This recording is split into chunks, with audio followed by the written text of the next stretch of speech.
All right, so today we're going to be doing a divorce system on my Audi A6 2012 with the supercharged. We're pretty much going to be dividing the coolant system and the normal supercharged system on this car. They actually are together right now and heat up quite a bit.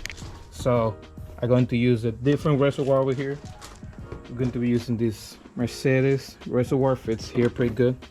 So I'm going to pretty much put it over here, right there, like that pretty much. And we're going to actually divide the supercharged system over here. I'm going to show you the hoses over there, but for people that don't know, pretty much what happened is the intercoolers that are over here on the supercharger are actually connected to the actual full system is connected to the normal coolant from the engine. So what we're going to be doing is removing them from being together and put two different systems, so the heat from the actual engine doesn't heat up the normal intercooler system. And actually it's going to be pretty easy. We'll go over here. Let me see if I can show you guys. What I'm going to be doing is, you see this T over here? That's pretty much where the ends. Over here, that hose that goes over there is what connects the normal system to the intercoolers for the supercharged. That's pretty much where it connects to it. So what I'm going to do is, I'm not even going to cut this or anything like that. I'm going to use the same hose. So what I'm going to do is, let me see if I can get this over there. Oops. As you can see, pretty good.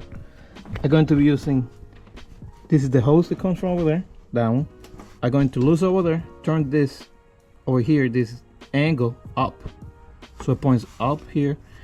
I'm going to replace a T that is over there for a straight line. I'm going to replace a straight line from here all the way to the bottom and put this line pointing up, so I can redirect the line pointing up. So yeah, let me start by draining the coolant system. Yeah, that should be all for now. Let's start work. And then I'm going to see if I can actually go to the track today. So I'm going to see if I can do this quick because the track is open. It's going to start. And let me see if I can do this quick. So, all right. And for draining the coolant system on this car, if you come right under here, this right over there, you drain that, you lose that, and then you can let it drain little by little. And then what I like to do is I take this drain plug first, and then when you take the drain plug out, you put something over here to catch it, and then you open this up, because when you open this up, it's going to release all that pressure and it's going to be a lot faster. So just to keep it quiet for a little bit, I like to do it like that. All right, so let me show you what I mean. As you can see right now, the drain plug is actually out. It's so slow. So what we're going to do is,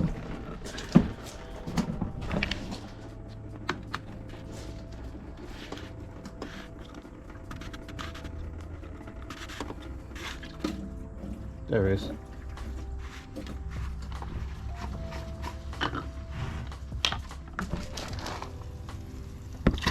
You can see all the pressure over there now. But yeah, all right, let's keep going. Let me show you now, right? This is pretty much the only thing that you're going to be modifying. So I'm going to tell you a couple of ways that you can do it. So this is pretty much right on the tip where the divorce start. This is the pump over here, pretty much, and then this is, you know, your normal coolant for your engine or anything like that. So a couple of ways that you can do it is, you take this hose out, and then you can cap this over here, and then you're going to have this pretty much straight line over here. The other way is too, you can actually, this is what I'm going to be trying to do, is replace this whole thing, this whole line. Or maybe I go to the, yeah, you replace this whole line, as you can see over here. I'll take it over here. This goes to your radiator, on the bottom of your radiator, and then you just replace from here all the way up to whatever that one is. The other thing is, you can actually just keep using this, right? And just go and see if you can find a straight line over here. It's a straight, not line, but like a couple that you can just pull over here. and that should be it. And then you can just take this one and then use this one, so whatever you're going to do with it. But yeah, let me see what I can find to replace this over here. A lot of people cap it. I don't want to cap it because then maybe it leaks, maybe it don't, but I prefer to not even try with it. So I'm just going to see if I can find a straight line over here or just replace this whole line. My only problem is, as you can see, you see the size difference. So it steps down from this one to this over here. There might be like a 3/8 maybe, but yeah, you know, it goes smaller. So whatever line I can find, it will need to come smaller, I mean bigger, and then up smaller over here. So let me see what I'm going to finish doing, and yeah, let me see. And I'm probably going to keep using this line over here, and then trying to find a adapter that will fit over here, and I can use another line up. But yeah, let me see. I'll come back in a minute. All right, let me show you what I have found for now. Found this line. Pretty much going to go straight like this on it. And that's going to replace the straight line. And then on this one, what I'm going to do is, wait, let me take this. So this line is going to replace the straight. It's going to go like this, straight up. And then for this one, right now it was like this. What I want to do is rotate it, pointing up. I want to put this adapter here, put clamp here, then the other hose over here. I go straight up, and that's going to pretty much make it run over here. Now, that will make it run from this side, from the rail. So if you want it to run over here, I mean, you can pretty much just come straight from the pump over there. As you can see, you can come straight from the pump, but I would like to have it down and then up here, because that nape over here is pointed that way. So as you can see right now, line connects on the lower radiator hose, and it connects right over here to the reservoir over here. So that hard line comes up, and then it goes there and go to this over here. So now I just have to put the clamp on this side. All right, now that I have the other one on, what I'm going to do now is I'm going to put a line that I have over here. Okay, so now I have this 3/4 line that I bought a long time ago for Napa. And put it over here so you can see this is the part number,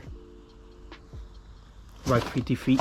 So where is the, okay, what I'm going to do is I'm going to put this over here, and oops, it's pretty tight. I'm going to put a clamp over here, right? I'm going to leave this line from the bottom up so we can see a better thing.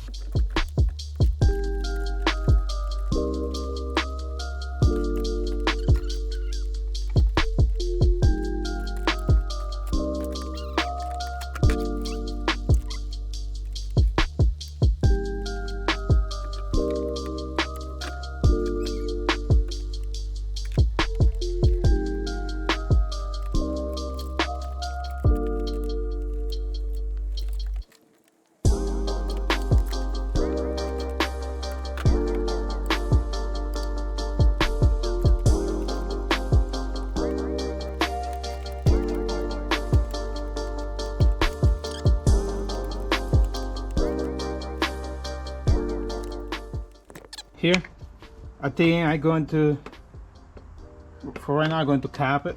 I'm going to use this little piece over here and cap over here. But what I would like to do is run a line over here that will go behind the supercharged and pretty much run a T over here, so it will all bleed from the top over there. But yeah, that should be all though. Everything should be ready for it. You can see the line going over there. When it comes down over here, and then this one will point up. Now if I find out that I can actually twist this, I will probably be a better fitment. If I would like to change that in the future and put it like the hose is this way, so pretty much put this side pointing that way and just turn it. The only thing that I would need to do is, you see this T over here, put it so it will be pointing up. So I will pretty much move it from here and then just put that one to be pointing up, and now we just go a line that will be just up like this. But yeah, I think that should be off. Let me see. Let me do a backing test, and I should be good. Let me put this off because it's hot as shit.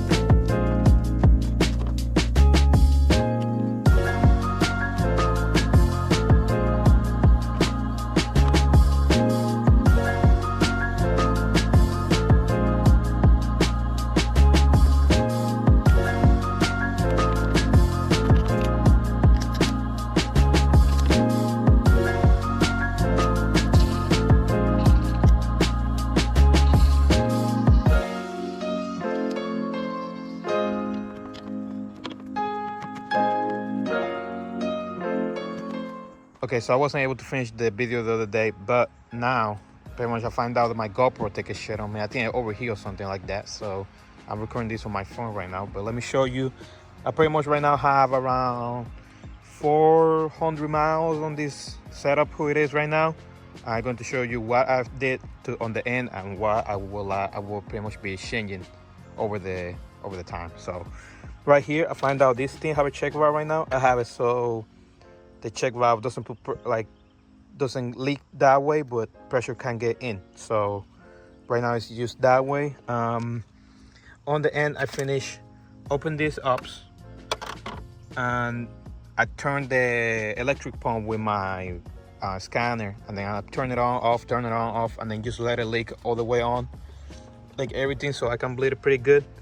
But what I would like to do is I would like to take those caps off and then run a line over here and then run the T, because I feel like obviously there's nothing else returning from this, so I would like to have that to bleed it more, and maybe it will be a lot colder. But for now actually it works super good. I've been having, before I was having like 130, I will keep climbing if you're like on a pool, but then we'll go back down. But like 130 was the max kind of like normal temps that will be seen before when I was doing pools and all that. Now with this setup, as soon as I put it was 90 degrees, and then as soon as I keep going it was 80. I think the lowest I see was like 75. And yeah, that was like, I keep driving, and then I would just open this while I'm there, and then I will start putting my hands over here, and that will be like just warm, and then I will close it back up, and then I will come here, put my hands over here. This all like just warm, like it feels super cool for what normally is. And then now my other problem is I put my hand over here and this is hot because the case is hot. So my other thing will be, now I had to find out how can I be able to make the engine bay to actually stay colder, because I feel like that's now the problem. Like the intakes and the coolant on that side is super nice, super cool, but then the fact that this is cold and the supercharged intercoolers are cool, but then the case is actually hot, doesn't help. You know, like I'm putting warm, let's say it says 90, but I bet you that's probably the case. I bet you it's probably even colder than that, but that case is super hot. So I don't know if I'm going to be making some bends on the hood, or I don't know. I'm going to see if I can figure something out. But for now, it's working super good. Like I say, I put like around 500 miles on this, and just that way that I drain it, it didn't leak down, it didn't do anything. It was just perfectly like that. But yeah, though, it's been pretty good. I'm probably going to put some pictures over here if I have anything on the computer when I was doing some logs, but it feels pretty good. It pulls fucking good. So yeah, I say it's a pretty cheap and easy way to do this cooling system. I mean, it's working, you know, like it's not like it's not the best, obviously, but for right now, it's working pretty good. But that should be all. I'll see you on the next video.